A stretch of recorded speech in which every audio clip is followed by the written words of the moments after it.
ফাগুনৰ আগমনে এক ৰঙীন পৰিৱেশ আনে। সমগ্ৰ দেশতে ফল্গু উৎসৱ আৰু হোলী উদযাপন কৰা হৈছে। হোলিকা দহনক অপশক্তিৰ ধ্বংসৰ প্ৰতীক হিচাপে পালন কৰা হয়। আশা করি আনুমানিক চলছে।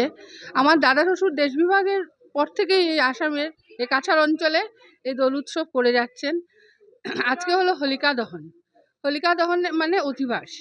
এই দিন হোলিকা দহনের পর কালকে আমাদের প্রথম দিনের পুজো শুরু হবে। সেই প্রথম পূজা হয়ে গেল তো। হোলিকা দহনের প্রথম পূজাটা হয়েছে, কিন্তু মেইন পূজাটা আপনার শুরু হবে কালকে।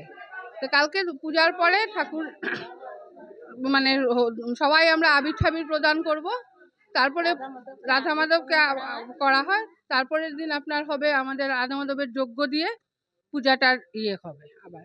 তারপরে বিকেলবেলা রাধা মাধব গোষ্ঠীতে যান, মানে সারা পাড়ায় উনি ঘোরেন, সবার বাড়ি ঘুরে টুরে রাত্রিবেলা এসে আবার ওনাকে পরমান্নর দ্বারা ভোগ নিবেদন করা হয়। তারপরের দিন হয় আপনার অভিষেক করা হয়। অভিষেক প্রথম হবে।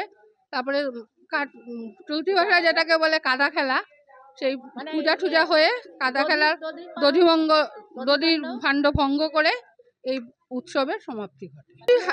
Near about 100।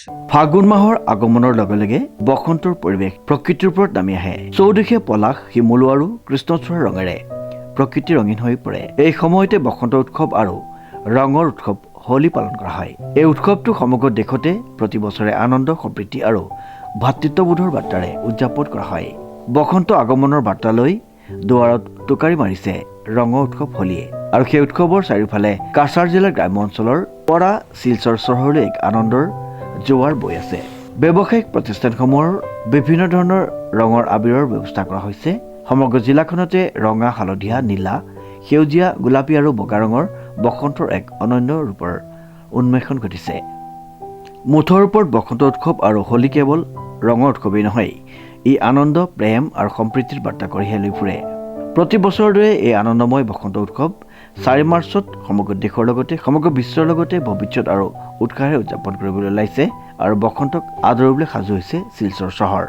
এটা আমাদের ঠাকুরদাদা ঢাকা বিক্রমপুর জেলাতে ছিল, ওখান থেকে উনি এই পূজাটা নিয়ে আসেন। তারপরে এখানে ওই মানে আমাদের পরম্পরা অনুযায়ী এই পূজা চলে যাচ্ছে। আগে আমার দাদু, তারপরে আমার বাবা করলো, বাবার পরে এখন আমার ভাইরা সবাই এখন এই পূজাটা করে।